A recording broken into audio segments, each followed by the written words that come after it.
Welcome back, ladies and gentlemen, to Psychedelics Today on the show, we have Don Lattin. Don is the author of Harvard Psychedelic Club and his new book, Changing Our Minds, which is a really great overview of the current landscape of psychedelic research in America and internationally. And it's a wonderful book. Kyle and I both had the chance to get our hands on it. I was thoroughly impressed. I can't believe I haven't read Harvard Psychedelic Club until now, but there's a lot of valuable information there historically and otherwise that is very much worth checking out, and his new book is also wonderful, so definitely check those out. Hope you like our interview with Don. Big news, we are putting together a retreat over May 16 through 23 with Myco Meditations and Eric Osborne. Super excited about it. This is going to be the first of many retreats we're putting together, and hopefully we get to do a bunch more with Eric. This is a psilocybin mushroom retreat, Psilocybe cubensis in particular, and we are very excited about it. It's a 7-day retreat at Treasure Beach in Jamaica in a beautiful beach resort. We are just super excited about it. All the reviews we've heard have been wonderful. We've got a lot of friends that have been down there and have given us great reviews. This will be our first time based on our conversations with all of our friends and Eric himself. We are just super excited to be part of it and can't wait to bring you psychedelic experiences on beaches in Jamaica. So check it out, and you can learn more over at mycomeditations.com. Hope you enjoy the show and hope to see you in Jamaica. Hey everybody, Joe here. Thanks for listening to this episode. Quick commercial break for you. We are sponsored now by Transzen, a product from Entheozen. Caitlin Thompson, who's a member of the psychedelic community, runs events in San Diego, developed this pretty much for herself, and she uses it every day. I now use it every day. I think Kyle as well. And it's a really cool product that fills in a lot of our nutritional gaps. A lot of our behavior and moods come from your diet, your gut biome, and a lot of other factors. But something we can easily control is our nutrition. And this supplement fills out a lot of vitamin, mineral, and amino acids that can really contribute to feeling better. It includes dopamine precursors, serotonin precursors, a lot of B vitamins, at reasonable doses, not anything crazy. It's not like you're going overboard. And it's just a really nice product. I've found that it's really lowered my day-to-day stress. So like the peak stress I would experience with my day job, it's substantially lower now. And using it as a recovery aid after partying, that is for sure a great use case as well. She used to make a product called, or she's still making it and selling it, but called Weekend Warrior. And Transzen is effectively Weekend Warrior 2. And it's not just for partying anymore. It's for day-to-day stuff, and it's great for us in the psychedelic community. A lot of us are using psychedelics to feel better, and if we don't use them regularly enough, sometimes you feel cranky. Perhaps that's because of gut biome stuff or nutritional deficiencies in some really niche areas like B6, and I wholeheartedly endorse it. That's why I've decided to work with Caitlin as a sponsor, and really excited to see where this goes. So check it out, Transzen from Entheozen, entheozen.com, E-N-T-H-E-O zen.com. Go to entheozen.com/PT, and you can get a special deal of free shipping. Check it out. Let us know what you think. Bye. Ladies and gentlemen, welcome back to Psychedelics Today. Today on the show, we have Don Lattin, author of Harvard Psychedelic Club and the recent book, Changing Our Minds, both of which are wonderful, and you've got to check them out if you haven't. So, Don, welcome to the show. Thank you. It's great to be with you. So we're mainly here to talk to you about your new book, Changing Our Minds, but I'm sure we're going to get into your Harvard Psychedelic Club book as well. But can you give people just a short intro on your journalistic background and how you got interested in writing about psychedelic history and current events? Sure. Well, most of my life, I was a newspaper reporter for the San Francisco Chronicle, the main newspaper in San Francisco. And for the last 20 years of that time, 15, 20 years of that time, I wrote about religion, spirituality, and psychology. which in San Francisco is a pretty interesting beat, pretty eclectic scene here. I wouldn't want to do it maybe in Dallas or Atlanta or someplace, writing about Southern Baptists all the time. But there's quite a bit of interesting stuff going on here. So I wrote a bit about psychedelics as a journalist for the Chronicle, but my interest in it really goes back from before that. I mean, I came of age in the late 60s and early 70s, and I went to college in Berkeley in the early 70s when taking LSD was almost a course requirement. So, and I had some very, very powerful and some very, very difficult experiences with LSD as a freshman in college. And when I look back on it, I don't just see it as a good trip and a bad trip. I kind of see it as a process of kind of individualization and transformation that really began back then. And it's really when I got interested in mysticism and religion and spirituality and started, going to the Zen meditation group. And so I got interested in religion and spirituality through my psychedelic experience. But I didn't really start writing about it in a kind of intentional, intensive way till about 10 years ago, which is right around the time I left the Chronicle. And I wrote a book called Harvard Psychedelic Club, which was a group biography of Timothy Leary, Ram Dass, Houston Smith, and Andrew Weil, all of whom came together in this amazing time at Harvard in the fall of 1960. And it's the story about what happened with these guys and kind of the inside story and kind of they laid the foundation for the psychedelic 60s. So, and then I wrote a book after that called Distilled Spirits, which was going back a generation to the 40s and 50s, looking at Aldous Huxley, who famously wrote Brave New World and Island and the Doors of Perception, and some interesting people who he hung out with, one of whom was Gerald Heard, who most people haven't heard of, but he was a very influential Anglo-Irish writer, mystic philosopher, and early psychedelic enthusiast, kind of a proto-Leary in some ways, who got Huxley interested in this stuff. And then and Bill Wilson, the co-founder of Alcoholics Anonymous, who did some work with LSD in the 50s when they thought it could be used to help alcoholics have the spiritual awakening that they talk about in the 12-step movement to recover from addiction and alcoholism. So then this new book, Changing Our Minds, I wanted to write about what's happening now and what the prospects are in the future for the therapeutic and the spiritual use of these medicines. So I've written basically 3 books in the last 10 years about having a lot to do with the history of psychedelic drug research and what's going on now. And I'm not addicted to psychedelic drugs, but I seem to be addicted to writing books about them. But I'm trying to stop, really. I mean, is there like a 12-step group you can join? Hi, my name is Don. I'm still trying to figure out what happened in that acid trip in 1972. I mean, it's such a fascinating subject. You can go through so many angles with it, and yeah. Well, it's really a lot. I'm sort of stuck in the 60s. I'll admit it. I mean, and it was such an interesting decade. So I did another book before that called Following Our Bliss, and the subtitle was How the Spiritual Ideals of the 60s Shape Our Lives Today. And that was there's a little bit about psychedelics in that book. So I'm interested in that whole era, including the psychedelic fueled aspects of it. So I was really most recently reading Harvard Psychedelic Club, and I made it, 3/4 of the way through. I've got, maybe 50 pages left, and I love it so far. And the fact that we don't talk about Andrew Weil very much in the psychedelic world as being this kind of double-edged sword or, double-edged knife in the back of sorts. Was it really Leary that was too much, or was it Andrew Weil that kind of, pushed it all over the edge and outed all these people and made a bad scene? Yeah. It's a fascinating concept that I haven't really thought of before reading this book. Yeah, well, that's the one part of this story that a lot of people didn't know was the role that Andrew Weil played in the downfall of Leary and Alpert, who would not become Ram Dass, right. At Harvard.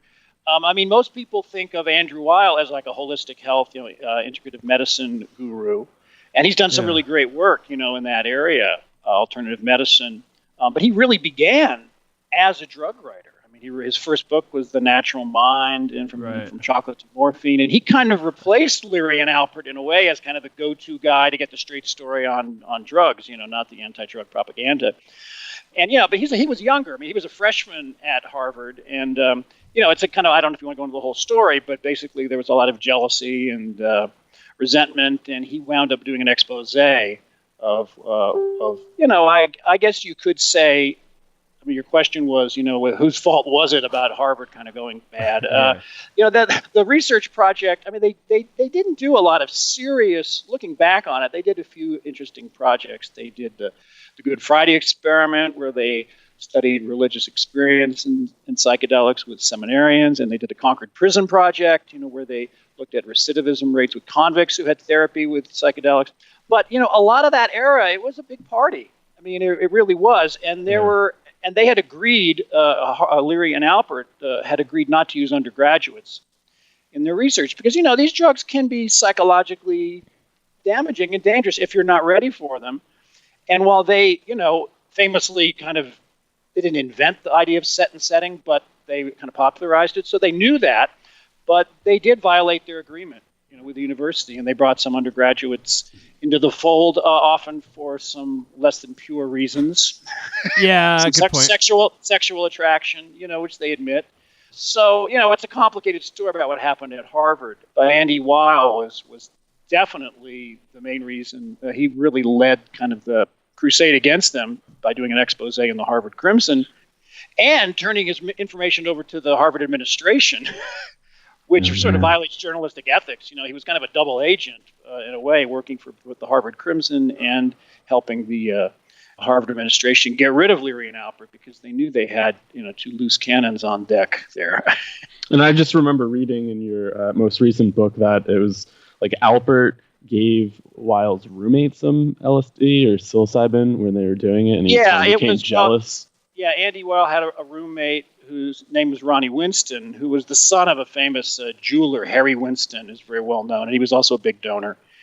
And Ram Dass admits that he had kind of a romantic, kind of infatuation with Ronnie Winston. I mean, Alpert was a gay man living in the closet, and so his argument was that he wasn't letting him into the research project. He was in his private life. He was kind of turning him on to psilocybin and kind of a mentor.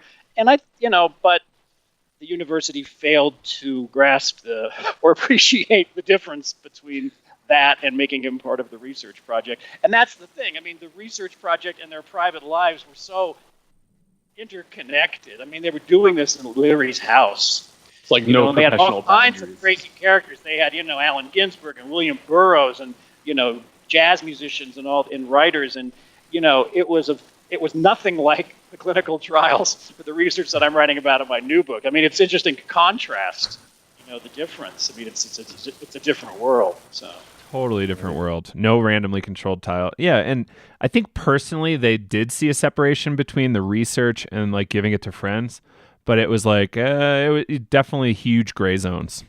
Yeah, especially when they started going off campus to Newton. Yeah, I guess they did appreciate it. They tried to do two serious research projects, which is Good Friday and Concord. But a lot of the other work was just giving it to people and letting them write up their experience. And that, I think the line was blurred there between the recreational and the therapeutic. But that was interesting about Leary. See, even before psychedelics, Leary was questioning like the traditional power relationship between therapist and patient or researcher and subject. Right. I mean, he was a pioneer in group therapy, right? He was. Well, his area was personality diagnosis and also group therapy. But, he was a real rebel before psychedelics and challenging those traditional power relationships between, like I said, patient, doctor, researcher, and subject. So what was controversial about Leary was not that he was giving psychedelic drugs to research subjects. I mean, that was going on a lot in often very nefarious ways with like the CIA and the Army doing some horrible clandestine research. What was radical about Leary and Alpert is the researchers were taking the drugs with the research subjects.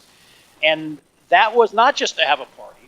But it was part of this challenging the power dynamic between researcher and subject and basically becoming friends with the people. And that kind of stuff would not go on now in a clinical trial, but it was a different era.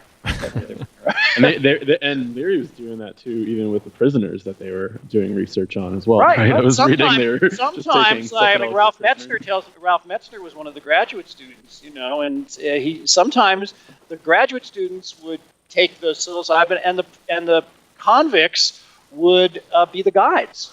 And sometimes they do it together.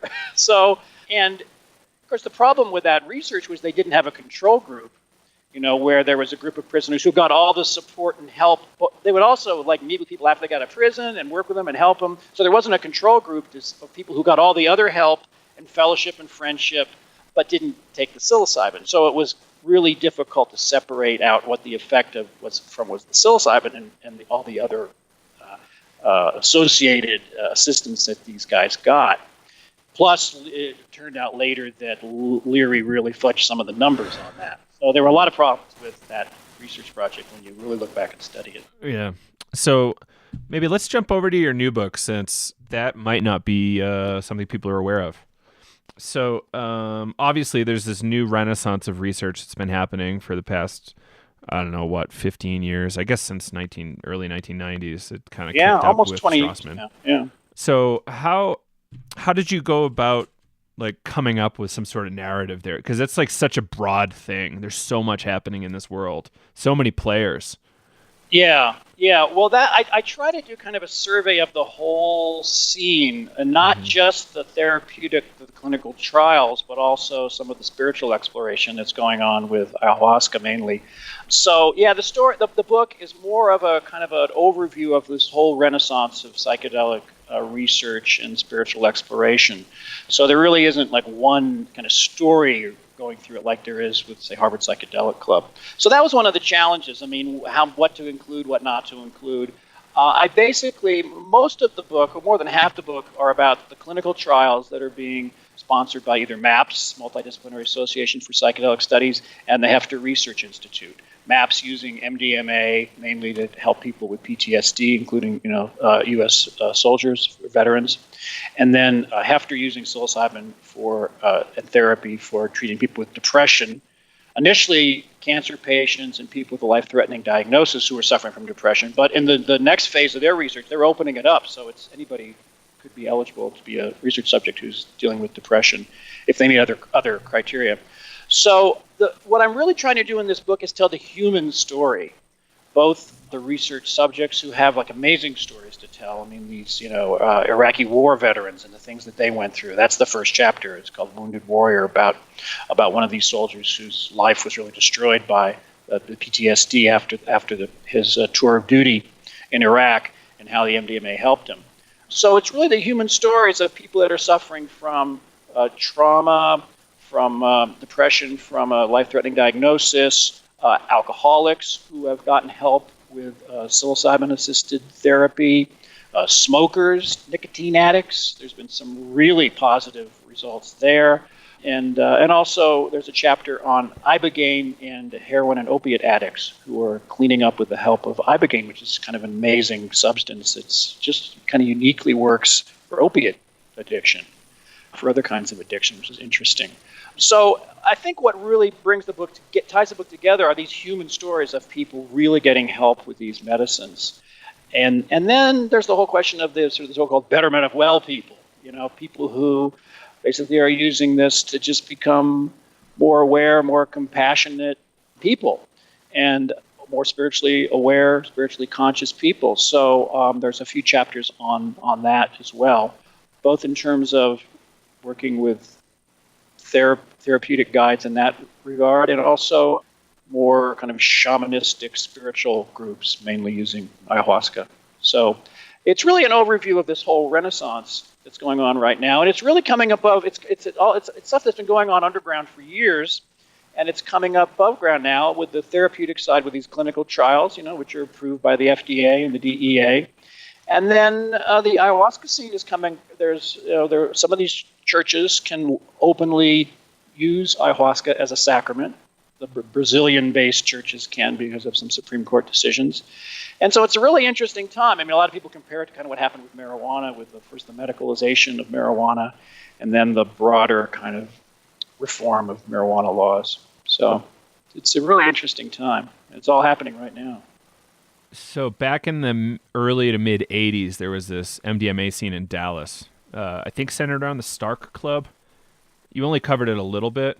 Yeah, I don't get into that in detail, but yeah, that's my understanding that that's kind of where it caught on and where they coined the term ecstasy for MDMA. It was originally called Atom by there was a therapeutic underground. They weren't exactly underground because it was still legal, but they were kind of keeping it quiet because they knew that when this drug, because it is such a euphoric and such a wonderful drug, that they knew it was just a matter of time till it became, quote, abused, which is a word I don't really like to use, but used in other contexts. Yeah, right. Than therapy. And it was really these dance clubs, I guess, and discos in Dallas where it kind of took off. But I mean, it was around. I mean, I was doing it back in MDA back in the 70s with a group of friends, and it was kind of a celebratory context, although there was a real spiritual element to our gatherings that we had. I write a little bit about that in the second chapter of the book. But that was MDA, not MDMA, but it's similar. They're both, I think, people would call empathogens. You know, they make you feel this empathy and this connection, and it's like you think, why don't I always feel this way? That was my experience, when I first took it. In some ways, it's subtle. It's subtler than, say, LSD or ayahuasca or psilocybin. But yeah, it was in that Dallas scene, I think, where it sort of became a story. It became the media discovered it, and then the government very quickly tried to reschedule it. It did reschedule it as a Schedule 1 drug. And I think I remember watching like a documentary a while ago that some sort of priest picked it up down in that region and really kind of got it out there. A priest, huh? I believe so. Really? I haven't heard that. That's interesting. Would love to follow up on that. Yeah. There is a documentary on the Stark Club. I think it came out in like the late 2000s. But yeah, it's fascinating. $20 per pill, $1.33 tax. Yeah, you could use your credit card, yeah. Yeah, you could buy it behind a bar that you were writing in the story. Yeah, it's like, what? Bartenders would have it. It's like, okay. It was really, then it was like the whole rave scene is where it really caught on. Mm-hmm. I think originally in England and actually Ibiza in Spain. Mm-hmm. I think that's where the rave thing really got going. I guess it was already illegal by then. Or it was around the same time, it was all kind of happening at the same time. Absolutely. Late 80s, yeah. Yeah, it's yeah, so that was fascinating. It's too bad because there was a lot of work being done, and I write about this in the book. There was work being done with therapists and MDMA, because MDMA was kind of below the radar. I mean, they shut down most of this therapeutic work and research in the 60s and 70s, but MDMA kind of came along a little later, and so it really was like from the mid-70s to the mid-80s, there was a lot of work being done with therapy and with couples counseling. It's a great drug for couples to open up communication. So there was it's too bad that it got shut down, and there wasn't this openness to understanding that it could be used in a therapeutic setting safely. That was pretty much had already been established, really. But now they have to spend millions. Now they have to spend millions of dollars to prove this again by the standards of proof today, which are pretty difficult. A lot of hoops to jump through to get these drugs rescheduled. It's much easier to ban them than it is to bring them back. Yeah, that's absolutely interesting. So, somebody you profiled here and there in the book, Richard Jensen, who we have not really talked about too much on the show. Actually, I don't believe we've actually ever talked about him on the show. Did you get a chance to meet him at all? Yeah. I met him. I interviewed him. He's actually friends with Phil Wolfson, who there's a story about. Phil is doing some of the work for MAPS, MDMA, and trauma patients. So, yeah, I met Richard, and I interviewed him, and then did some phone interviews with him. I don't really get into his story really in too much depth.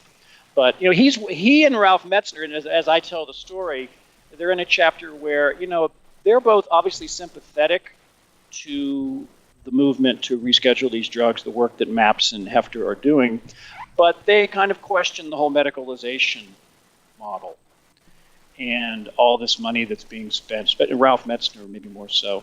It's not a very popular opinion. Well, there's kind of two camps, I mean, they think these drugs are really, like what Ralph would say, the 12-step model, I mean, self-help, people getting together, like, say, veterans getting together on their own and doing this, or going to Mexico if they're worried about the law.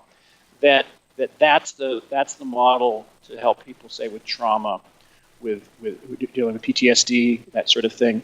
And that these drugs, they argue that these drugs are not like, especially Ralph, that these drugs are not like other drugs, and they're right. I mean, so the whole double-blind, placebo-controlled studies. I mean, there's a bit of a farcical aspect to it because basically you know whether, and the researcher knows whether you got the drug or the placebo.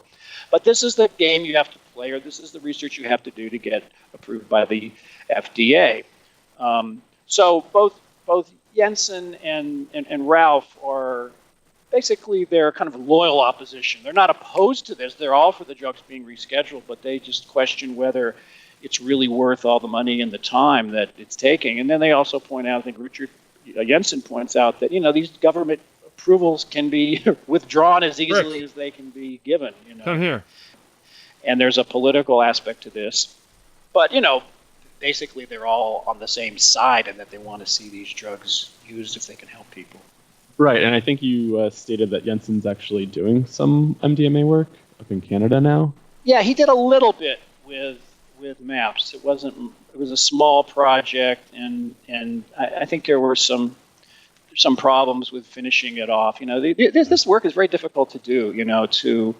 To meet. Maybe they have different requirements in Canada too. But so he did a little. He did some of the last work on the first wave of research with LSD, and the last project he did, it kind of blew up in his face. The FDA kind of, I think, withdrew their approval.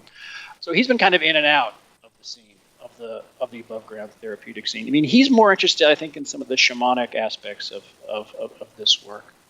And also he does work with, non-drug, like breath work, that sort of thing. Yeah, it's interesting. That's something I didn't know about Jensen's story, which I'm glad that you highlighted. Just researching all this stuff all the time. I haven't really come across them, but, just thinking that they were still using some LSD back in the 80s down in Maryland. I thought that was, really fascinating. Yeah, there was, I feel sort of forgot that there was this little period, kind of between it was sort of before they were operating under some old licenses that they had, some old permits that they had. Yeah, Albert Curlin. But I don't think he was actually involved with it. But yeah, it was kind of the last gasp of what was going on in Maryland. I don't think he was officially involved with the Maryland Psychiatric Research Institute at that time. He was kind of off on his own.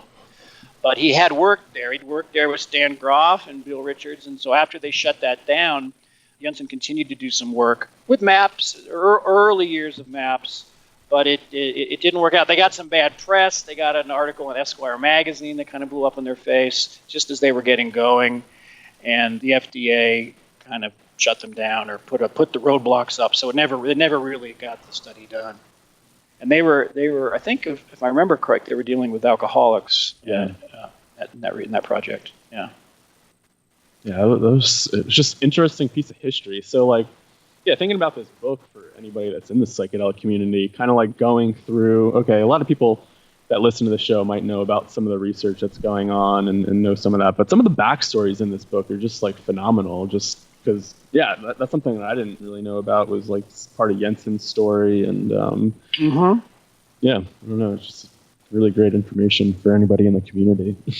Yeah, that's always nice when you write a book, and then there have been other books written about this, and there are other books on the horizon that are coming out. It's a similar orientation, but it's always nice when somebody who really somebody like Jim Fadiman, who's been around, and since the '60s, and he says, "Wow, there was stuff I didn't know in your book," and that's always a good feeling as a journalist when I can come up with something that Jim Fadiman didn't know.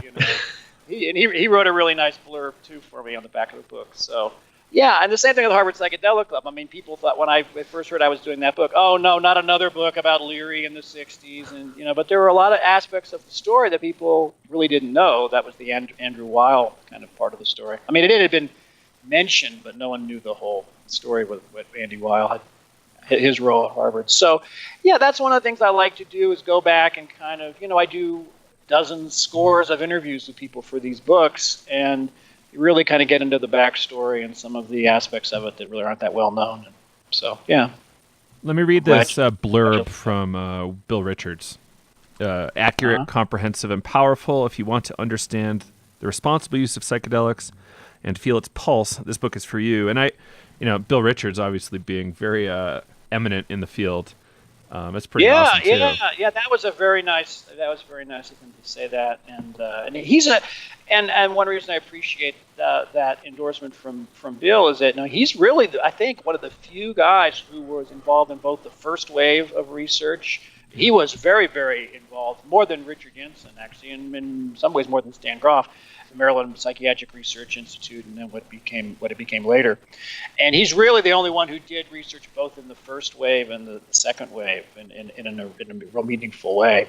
So that's why I sort of begin the book with kind of a scene with him at one of the board meetings, I think, of the Hefter Research Institute. So, yeah, and he's a great guy, and he's still involved. Yeah, that's fantastic. Do you have a favorite story or segment of the book that you like to tell people about? Maybe you're at a party or something, you want to tell somebody a short story. Well, yeah. I mean, when I've been speaking about the book, often I will talk about some of my own experiences. We were saying before we started recording that one of the challenges for me with this book was how much of myself to put in it, and how much of my own experience to put into it. I didn't want the book to be about me. It's not about me. It's really about the researchers and the research subjects and the neuroscientists and the lobbyists, of this movement.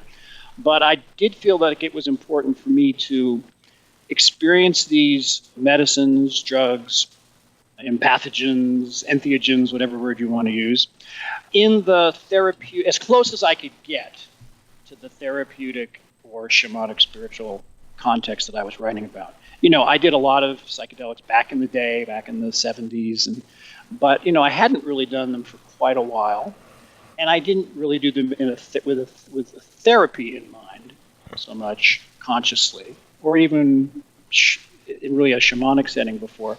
So sometimes I'll tell some of the stories about my own experience, just because it is my own experience, and people sometimes like to hear that.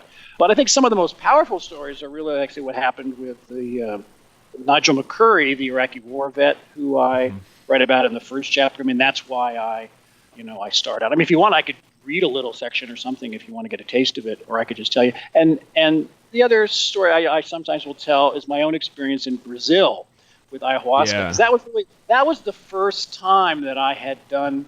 I mean, I hadn't had any mind-altering substance stronger than a double espresso for 8 years. I mean, I stopped drinking, and I stopped. I write about this in another book. Did a little too much cocaine back in the day, and I had a problem with that, and I had to clean up that. And then when I did that, I stopped drinking. So I was 8 years totally clean and sober when I started doing this book, and decided to go stick my toe back into the psychedelic world. And I did. I was a little cautious about it. Not that I thought I was going to, get back into alcohol or cocaine because of this, and I haven't. I didn't. But I was a little, I was cautious about it because, I love to get high. I will admit it. I love to get high, a little too much, and it's caused trouble for me in the past. So I had some interesting experience with the ayahuasca in Brazil. Got some insight into my sort of addictive nature, and I can tell you that if you want, we could. Yeah.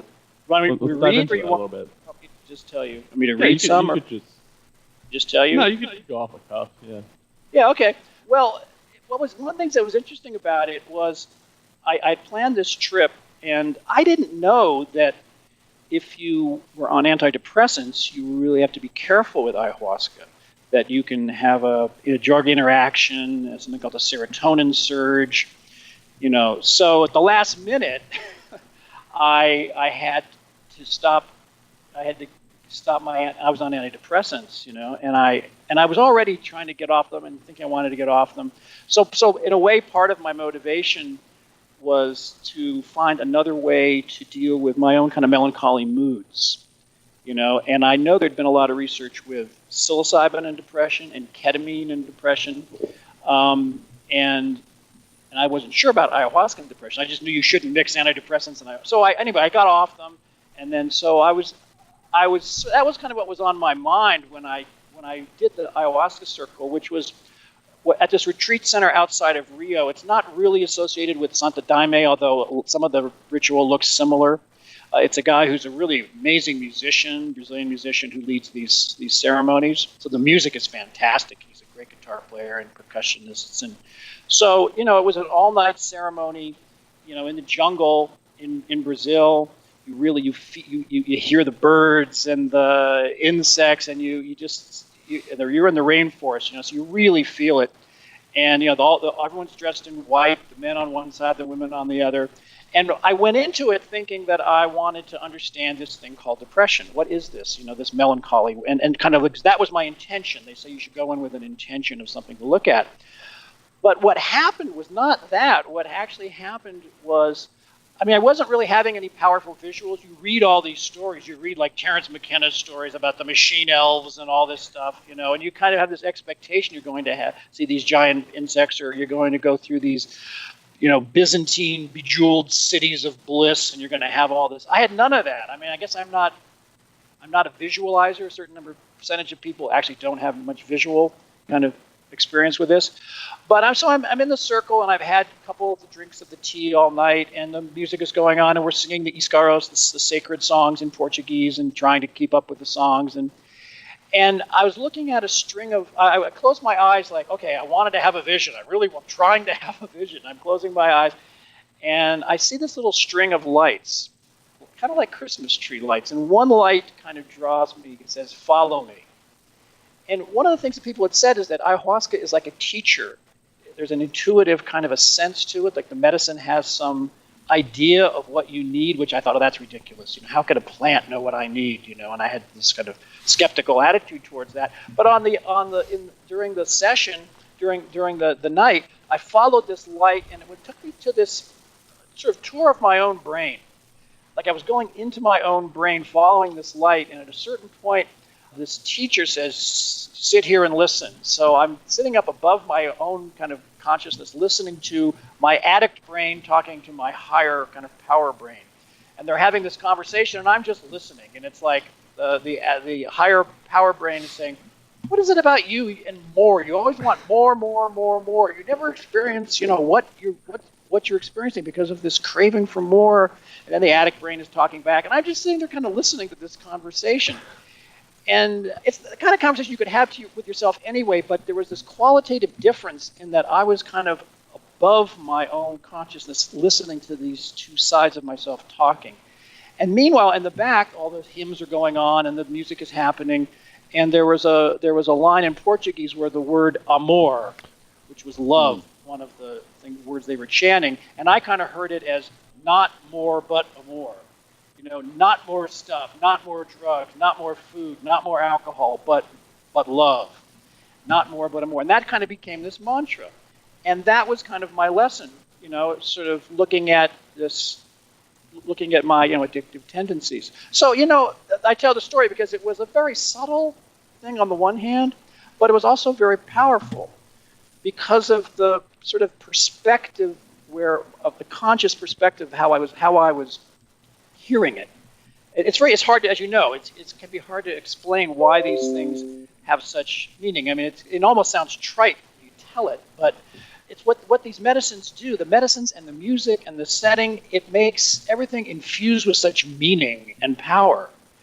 And you can look back on it and say, oh, that was an illusion. I was just stoned. I was high, and it wasn't that profound. But actually, it was, because it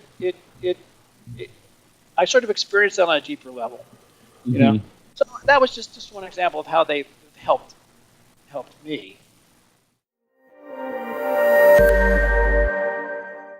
Hey everybody, Joe here. This podcast is brought to you by Entheozen. We want to feature their product Transzen. It is great, and I've been taking it daily for a while now. I think it's a wonderful product, and we want to have more of you guys try it out. We've partnered with them to get you free shipping. So check them out at entheozen.com/PT to get your Psychedelics Today free shipping offer. That's a beautiful story. Thanks for sharing that. Sure. It reminds me of this one time I had a session around Thanksgiving, just talking about like words. And the whole session I just kept saying Happy Thanksgiving.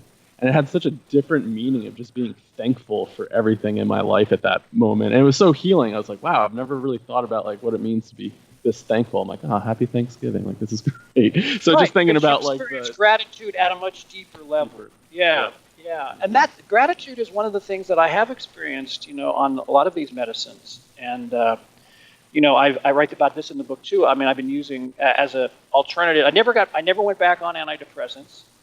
But I have done some sessions with ketamine, which is not technically a psychedelic, but it has psychedelic properties. And, it's with the eye shades and the music and going within. And what I feel on that is often gratitude. I mean, it's like it reminds me of how things in my life fit together. And I have a lot of gratitude for, all the people in my lives, the things I've done. I'm 64, I'm kind of winding down career-wise and all that. And kind of a new phase in my life. And really feeling that gratitude, like you said, the happy Thanksgiving, really feeling this gratitude and also seeing how everything is connected. And for me, like depression is like the opposite of that. It's not seeing how things in my life are connected and have meaning and having gratitude for it. It's sort of almost a cynical, kind of skeptical side that can take over. So what I've experienced with some of these medicines is just showing me another way. And then the trick, of course, is integrating that into your life. And that's what I write about in the new book, Changing Our Minds. I mean, it's like, how do you take these insights and change the way you relate to your colleagues or your spouse or your friends? I mean, do these drugs or medicines make you a more compassionate and aware person? And that's the trick, of course, integrating this into your life. And I love the line from Houston Smith where he talks about it's not about altered states, it's about altered traits. I love that line. Not altered states of consciousness, but altered traits of behavior. And that's, of course, the trick. and that's why, I think that's why these clinical trials and the underground therapy that's going on, that's often really emphasized. You meet with the therapist before, several times before the session and after the session, and afterwards it's all about integrating it. And that's why you don't have to keep taking these medicines every day or every week or every month or even at all. I mean, some people can just do it, 2 or 3 times or one time and really get some insight and healing from it. That's why they're different from antidepressants or, other pharmaceutical drugs. And it's also one of the reasons why the pharmaceutical industry can't really figure out how to make money on them and why they're not funding this, So, but yeah, that's kind of getting back to what Ralph Metzger, maybe Jensen said, that these drugs are different. Mm-hmm. It's not the drug that provides the healing or the insight. It's the experience that you have on the drug. That's different than most pharmaceutical drugs. Are you up on anything that Peter Thiel is doing right now with psilocybin that might be in competition with Hefter?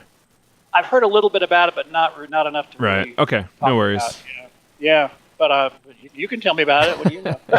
I know maybe just as much as you, but Peter Thiel got super rich from PayPal. Now he's super rich from all sorts of other stuff as well. But a very influential tech guy. And he is now funding research into psilocybin for depression with an interest in possibly, I don't know how it's going to play out, but I think like having some sort of copyright on that treatment method or something like that, some sort of patent protection similar to how MAPS is going to have this limited time window of exclusivity, I guess. Right.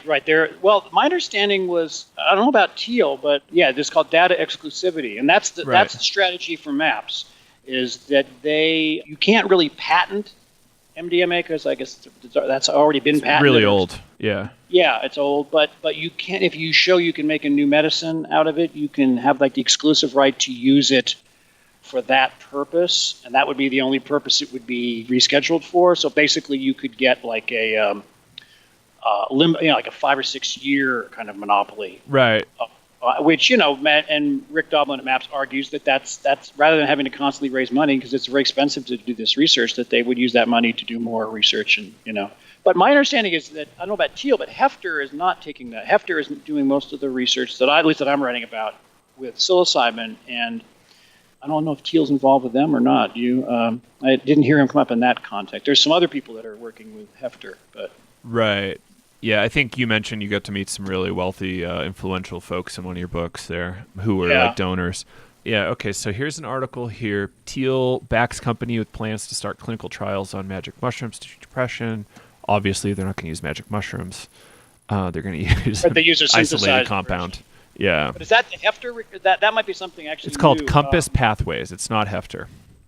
Yeah. No, because there's a group called Usona. Yeah, they're new on the scene. They've basically taken over the Hefter research, and they're working with the same people at Hefter. And do you know the politics there or the story? Well, yeah, I'm sorry, but let me look. The name is escaping me. Yeah, no worries at all. Usona is like coming up a lot for me lately. Yeah, no, Usona is there's a biotech who's involved who actually didn't want to do an interview. Right. And his name is escaping me. I mean, this is why he wants to keep his name out of it, and this is how it works. Yeah. Usona, yeah. I know Robert Jesse's on the board at Usona. Richard Langer, William Linton, Carrie Turnbull. Yeah, it's Bill Linton. Yeah. So he's a very successful biotech guy, and he's been funding. My understanding is that he has been funding the next phase of the psilocybin research that Hefter started. Okay. And this is the work that was done at Johns Hopkins and NYU, and they released the results, very, very positive results of their first phase. And the second phase of this research, it gets much more complicated because you have to do it on sites all around the country, involving a lot more people. It gets more expensive. So Hefter, as opposed to MAPS set up another company, a public benefit corporation, a profit-making corporation, but a particular kind of profit-making corporation. Whereas my understanding is Hefter kind of turned this over to Linton and Usona to continue the second or the third phase of the research, and they weren't as open as MAPS. So they didn't provide information as readily about who was funding their research. So I don't know, but this sounds like Teal might be something else. Yeah, it sounds like a new company. I'm not finding an easy website, but yeah, Compass Pathways. Looks like they've already contracted to do some RCTs, which is kind of nice. Yeah, and see, I think that's possible because my understanding was Linton and Usona and Hefter, they didn't plan to do the data exclusivity thing. So it will be more open, I think, to other people. But they were going to keep it on sort of a nonprofit basis. And so maybe that's why, I don't know, but maybe that's why other people like Teal and people he's working with can get into this area.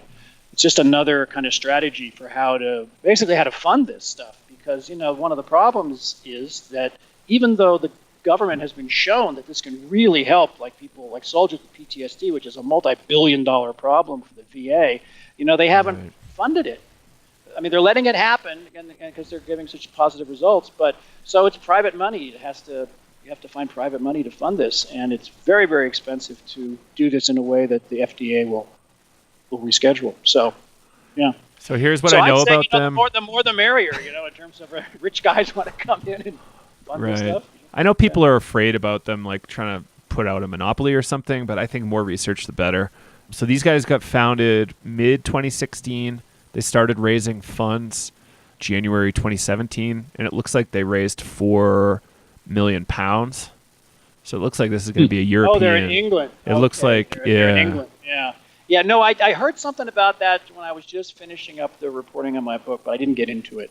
There's so much going on, Yeah. But yeah, well, I don't know if monopoly is really a problem. I mean, especially with magic mushrooms. I mean, they grow, out in the field. Yeah. Right. And acid's always going to be cheap. Yeah. And, I don't think the monopoly, I think what's important is if you really want to do serious therapeutic work with this, you have to work with people who know what they're doing. Mm-hmm. And really can trust the source. I mean, one of the things I talk about in my book talks on Changing Our Minds is this is not the way what I'm writing about in this book. It's not the way most people take psychedelic drugs. It's not like It's not like going to Burning Man or going to a rave or going to a dance club or even going out for a walk in the woods with your friends. Nothing wrong with that, but this is different. And And one of the differences is you really, you know what you're taking. People who buy ecstasy on the street or Molly on the street, I mean, it's Russian roulette. You don't know what you're getting. I mean, I wouldn't do it. Yeah, especially nowadays. When I was young and stupid, I did stuff like that. But not now that I'm older and wiser, And but one of the differences is, these clinical trials. There's psychological screening, to see if people are ready to handle these experiences. It's done in a safe and secure setting with a team of therapists. And like I said, there's this follow-up just to help you integrate the insights you have. So it's a whole different kind of way of using these drugs than most people who do them, and that's a minority of people I need to start out with, are familiar with. And I always try to stress that, that in this book I'm really talking about a specific type of exploration with psychedelics, therapeutic or spiritual. Yeah. Right. One of our most popular episodes was called Contexts of Use, and we got into all these different categories because we see that everybody's kind of confused in a lot of ways. And when I hear researchers talk often or doctors talk about this stuff, they or even people who are really involved in ayahuasca, they get really kind of snippy around other contexts. So, they're almost like fundamentalist about it or something. Yeah, in a lot of ways. Like I'm an ayahuasca person, so Hopkins is a bunch of dummies. Or like anybody that goes to a rave and uses MDMA is an idiot. Like there's almost that kind of an attitude. And it's all in all the different directions. Right. Yeah, and that's something that we're trying to like highlight on the show pretty often. It's like there's so many different ways to use this stuff. And but there are some rules, there are some guidelines that I think are wise no matter how you're doing it. Absolutely. Right? I mean, I would say like set and setting. It doesn't have to be like, at a research lab with, two people in white coats. But, I mean, like I tell a story about this horrible acid trip that I had in my undergraduate years, and not in this book, but in Harvard Psychedelic Club, where I thought I was going out in the woods, to like a nature retreat, and it turned out to be a hunting lodge. And gunshots were going off around me as I was on, and I had a really paranoid, horrible, bad trip. And then split up with my girlfriend right around then, who I'd fallen madly in love with on another trip, and thought we were going to be together forever. And so the come down from that bad set and setting experience, I mean, I actually had flashbacks for a few weeks, which I used to think were like drug propaganda, but I actually had them. I thought I'd lost my mind. I had a really bad experience in it, but it was kicked off by this very powerful acid trip.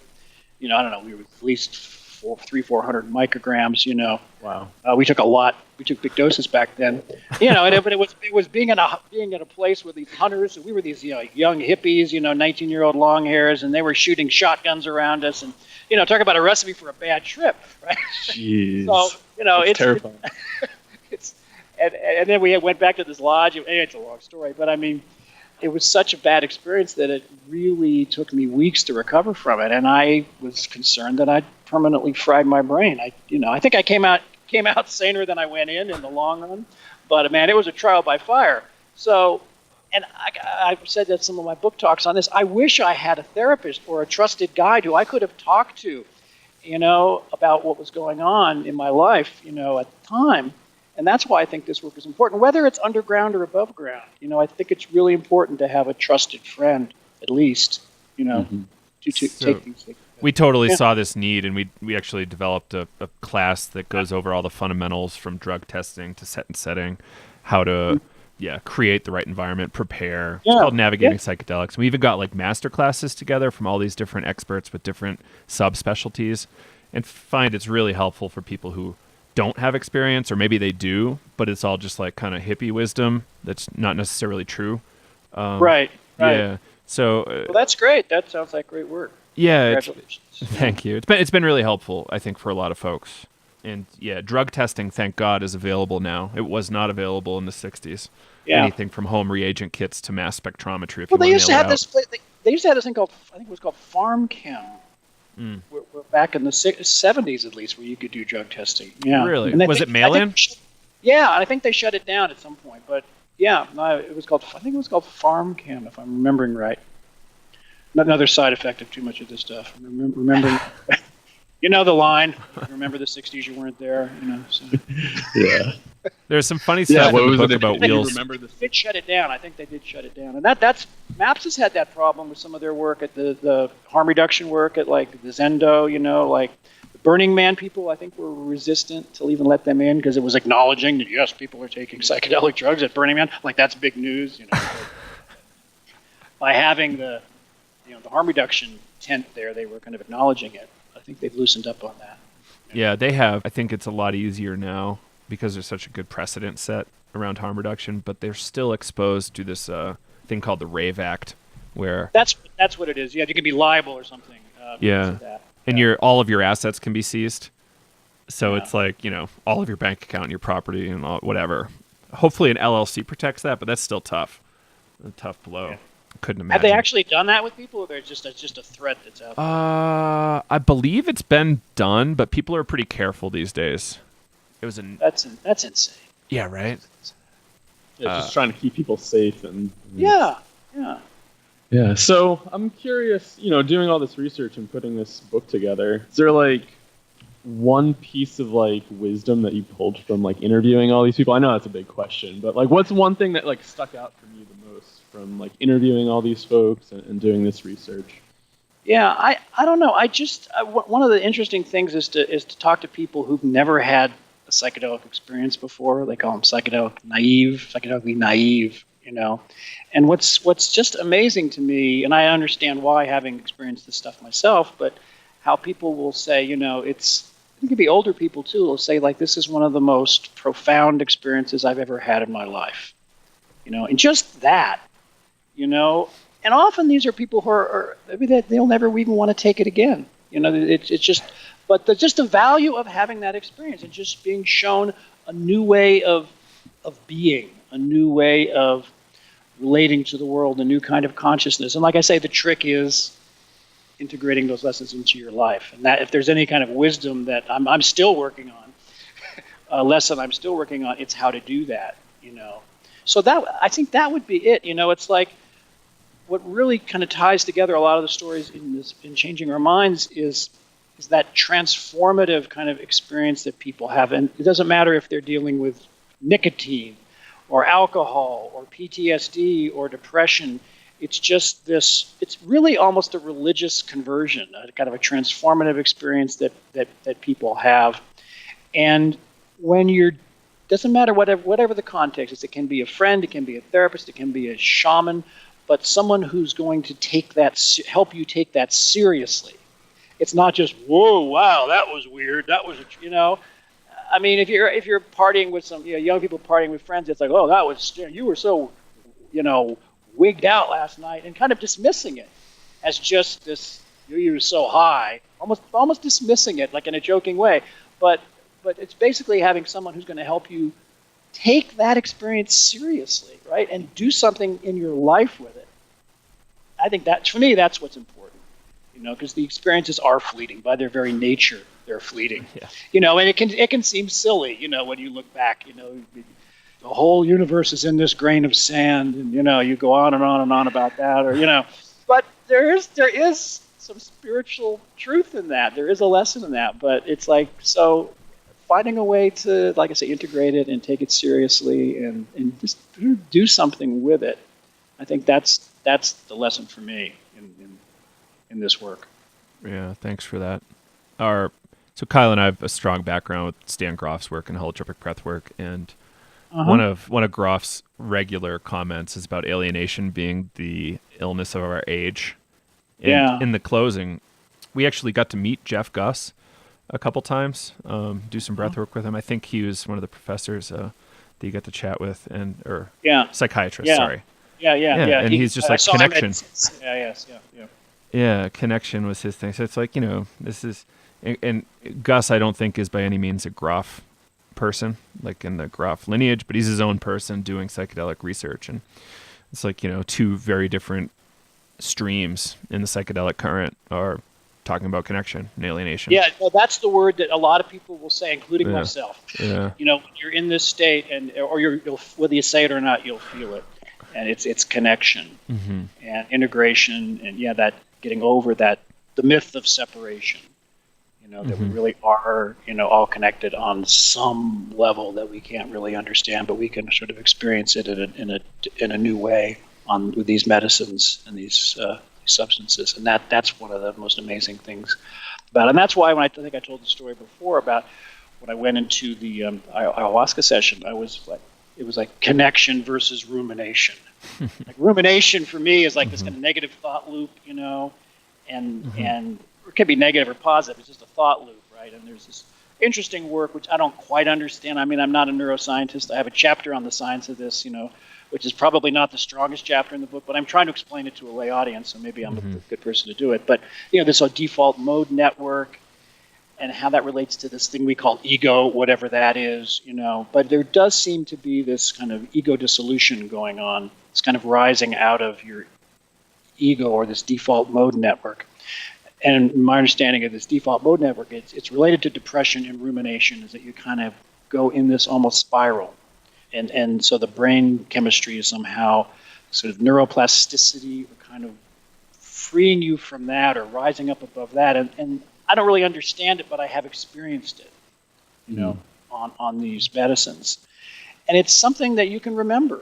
You can just remember, and you don't have to take the drug again to remember that and try to cultivate that in other ways. Like, one of the things that I've gotten, these medicines have helped me like get back into my Tai Chi practice, which is like my kind of meditation, or my music, the things that bring me joy and connection that I just forget about, So it's remembering that through these experiences, and that's actually she asked like what lessons I've learned. That's one thing, and I've really tried to do that, to get back into Tai Chi, get back into music, just being rather than doing, because and unfortunately I'm at a point in my life where I'm kind of semi-retiring, and I have some time, and I think a lot of people actually of my generation, they're kind of getting back into psychedelics. I think some, not a lot, because it's still the small percentage of people that are this at all. We forget that when we're in the business, right?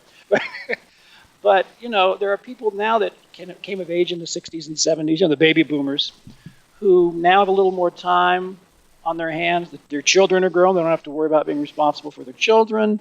They're maybe thinking about their own mortality. They've dealt with their parents' mortality, and they're looking at their own mortality. And this is one of the things I talk about. Rick Doblin, I talk about this in the book. That he thinks there's going to be, and I think there's going to be part of this renaissance. There's young people like you guys that are interested in this, but there's also older generation getting back into it, and so it's a really interesting time. Well, it's interesting because, I started doing breath work when I was 22, and every time I've gone to a session, I was probably one of the youngest people there, and it's mostly people in the older generation. Yeah. And I think it hits the nail on the head. Their kids are all grown up. It's like they're in this new phase of life, just trying to figure out what they're doing or develop a new sort of meaning of their life. But it was really interesting. There's definitely some young people there interested in breath work, but it was mostly just a lot of older people that would go to these retreats. Yeah. I don't know if I think I maybe mentioned it in the book, but years ago when I was a reporter at the Chronicle in San Francisco, I went to a retreat with Stan Groff, a breathwork retreat. I think it was kind of in the early-ish years of that. And I went into that kind of like I was a participant observer. I didn't have a very powerful experience myself, but boy, people around me sure seemed to be having some very powerful experiences and some very horrific experiences, actually. Yeah. My first few were mild. What? My first few were very mild as well, and then I only did it once, and and I was sort of part of me was being the reporter, part of me was being the participant, so there's always a kind of a dance around that, but absolutely. But it was this huge ballroom, hundreds and hundreds of people, you guys know you've done it. But, I was paired off with a woman who basically was re-experiencing like a rape, and that happens. I was sort of paired off with her, and she was like screaming at me, like he was projecting onto me, and I was warned about this, but I thought it was a little, that's heavy stuff, and I wasn't really prepared or trained to deal with that. They had people wandering around to help people, but I thought it was a little irresponsible actually, because and I was a little shocked that I was in the position of having to deal with that. It sounds like they didn't have enough people. because usually if that kind of shit was going on, we would intervene a little bit, especially if they were like talking and yelling at you. We would probably be there to like ease your... They eventually came, but there was like hundreds of people. It was a huge group, and there was maybe, a dozen people monitoring it, So it would sort of be like, doing a psychedelic session, like, and not being, I don't know if I think you need to be trained to learn how to do this, whether it's breath work or, and maybe I just got unlucky with this, this pairing, but I mean, it was very heavy, and I wasn't sure how to handle it. I wasn't sure how to handle it. That's good to know. I think that's the difference with like talking about this stuff and talking about breathwork experiences, where it's very somatic and people are expressing things. Like people are like, why would I want to like relive my birth trauma? Why would I want to like go to a breathwork retreat and do this stuff versus like taking acid or doing a drug where you're feeling good and maybe you're not processing it in that therapeutic type setting. I think like a lot of young people are like, I wouldn't want to do that. It sounds like silly. Right. Why would you want the pain or the people want to have fun, right? But nothing wrong with fun, right? But it's like knowing what you're getting into and being ready for. But, as you know, with these medicines, you never know what's going to come up. You really don't. Yeah. That's one of the wonderful things and one of the frightening things about them. Yeah, you're rolling the dice every time you go out and party. It seems worth it for the most part. But there's always risks, and you never know if you're going to end up in need of attention or you're going to have to go hide in a hole and come out 14 hours later. Yeah, I mean, even when I was young, I used to always want to do it outside or something. I always want to do it in nature, with LSD especially, because it was, I just seemed like normally it was a setting where you'd have a positive experience. And, I think I really kind of got I think a lot of people my generation, I think it had a lot to do with the environmental movement taking off. I think a lot of people had this whole new connection with nature, the symmetry and the beauty and the connections that people would feel. And I think that helped. I think it was one of the things that helped fuel the environmental movement, like in the 70s. I think it was a big part of that. Let's hope we can keep it going. Yeah. So we have a retreat coming up in May where we're actually legally doing mushrooms in Jamaica, facilitating work with people. Really? A company down there called Myco Meditations, who's been operating for a few years at least.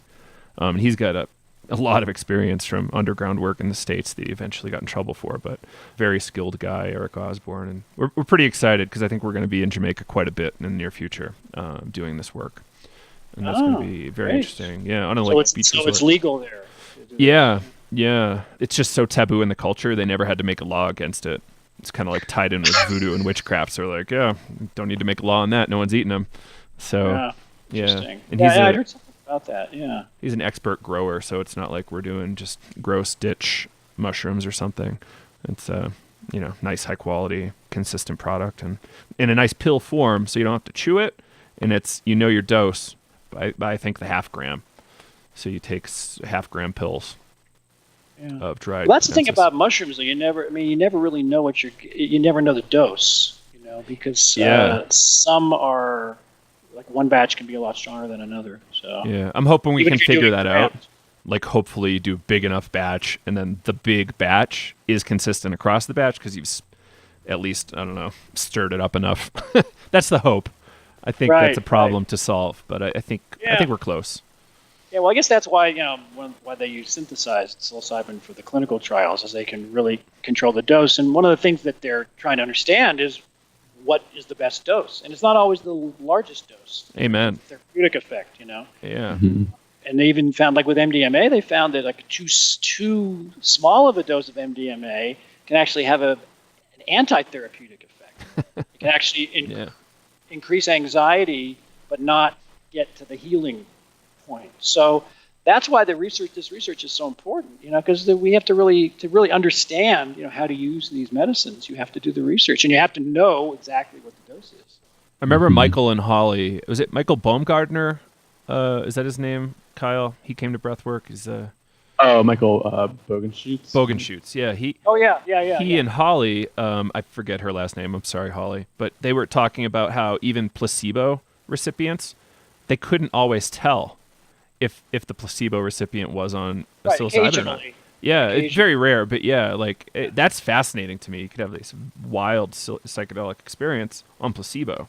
in some cases and have a therapeutic result. It's fascinating. Suggestibility and expectation, is a big part of this. And, even if you get the placebo, you're still, laying with the eye shades and the music, and just the music can kind of has a powerful effect. And That's true.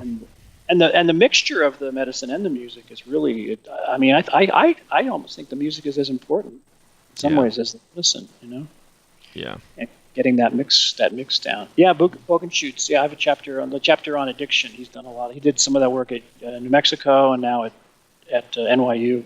Fascinating guy. We're going to hear a lot more about him in the next few years, I think, as his studies become available. And there's a guy, Peter Hendricks, at University of Alabama at Birmingham, who's doing some really interesting work too with cocaine addicts. And he was at the Telluride Mushroom Festival, and he's a young researcher. He's somebody to watch, I think. Peter Hendricks in Alabama. Hendricks, yeah, you might want to have him on your show. Absolutely. He was working with, a lot of these research subjects that, they're kind of college crowd, they're upper middle class people. He was working with some real, some low income African American people, some serious drug problems and really helping them. And he had just an interesting presentation about kind of the architecture of this and how it works sort of philosophically that you guys might want to check out. I think if you go to the Telluride Mushroom Festival has the talks online. Oh, cool. So check him out. Yeah, Peter Hendricks, a young guy. I think he's somebody to watch. And he's in Alabama too. It just shows that this place is going on. This stuff is going on everywhere. Yeah. Out of all the places, Alabama. Yeah. Well, we have our stereotypes. It's University of Alabama, but still, it's in Alabama. Well, cool. So, although they didn't elect Roy Moore, so. I'll keep the dirty jokes inside. Well, I got pretty close. So. Yeah, man. Yeah, that was iffy. Good for you guys over there, Alabama. Let's keep it up. It's the African Americans who actually came out to vote that kept him out. The white voters in Alabama, they haven't. People talk about the New South. We're getting off topic here, but yeah. Roy Moore won, I think, the white vote by overwhelming majority. So. Well, all right. Let's wrap up. Don, anything you want to throw out for links or? Sure. Yeah, my website, which is www.donlattin, DONLATTIN.com. And the new book is Changing Our Minds, Psychedelic Sacraments and the New Psychotherapy. It's you can order it at your local bookstore. I encourage people to go to their local independent bookstore. And I'll give you a little secret here for your listeners, that if you buy it directly from the publisher, go to the Synergetic Press website, and under the coupon code, if you put in my last name, LATTIN, you get a 25% discount on either the book or the print book. And that's synergeticpress.com. So you can also buy it directly from the publisher if you want. And that helps them out a little bit too. Since they're a small outfit, but they're putting out some good books. They put out some books by Ralph Metzner and Alan Badiner, Zigzag Zen. So it's a classic. Good to support them directly. So. Yeah. Well, okay, let's wrap the recording. We'll do a quick debrief. And really, thanks again, Don. It was really fun having you on. Fun. Real quick commercial interruption for you. So this episode is brought to you by Transzen, a product by Entheozen. Caitlin Thompson, who developed the product, is in our community and developed it for us by us. And it is a great product. I have found tremendous benefit from it and really have actually started to use it every single day now and plan to do so for a while. And it's great for kind of mood stabilization and for party recovery, just because we're not really getting all the vitamins, minerals, and aminos that we need in our daily diet, regardless of how well you eat. It's incredibly complicated to eat well enough to get this stuff in your diet. So check it out. There's even an offer for free shipping from their site, entheozen.com/PT for psychedelics today. You get free shipping and check it out. Thanks for supporting the show, and back to it. Kyle and I decided to raise some funds using Patreon, which is a really cool way to support the show because you can choose to donate a small portion of money monthly for certain prizes. We are allowing you guys access to interviews before they will ever hit the web. So, for instance, this Horizons episode, they've had that for a few days, and I believe there's some panel discussion stuff we've recorded and made that available there. You will probably also have access to some member or patron-only webinars. We also have rewards including t-shirts, stickers, mugs, access to our Navigating Psychedelics class, and much more. So check it out, patreon.com/psychedelics today, or you can get a link from our site, psychedelicstoday.com. If you want to look really cool in some Psychedelics Today gear, you really want to check out psychedelicstodayshop.com. We've got all sorts of cool stuff, from t-shirts to mugs to shower curtains and pillows. So you check it out. Any small purchase helps, even if it's just some stickers. We got some cool stickers there. Check it out, psychedelicstodayshop.com. Tell your friends. Maybe buy some presents for this upcoming, what do you guys call it, Black Friday? Yeah, Black Friday. Maybe that. Or maybe it's a Christmas present or whatever. We would love you guys to check out some of our stuff there and support the show. Thanks.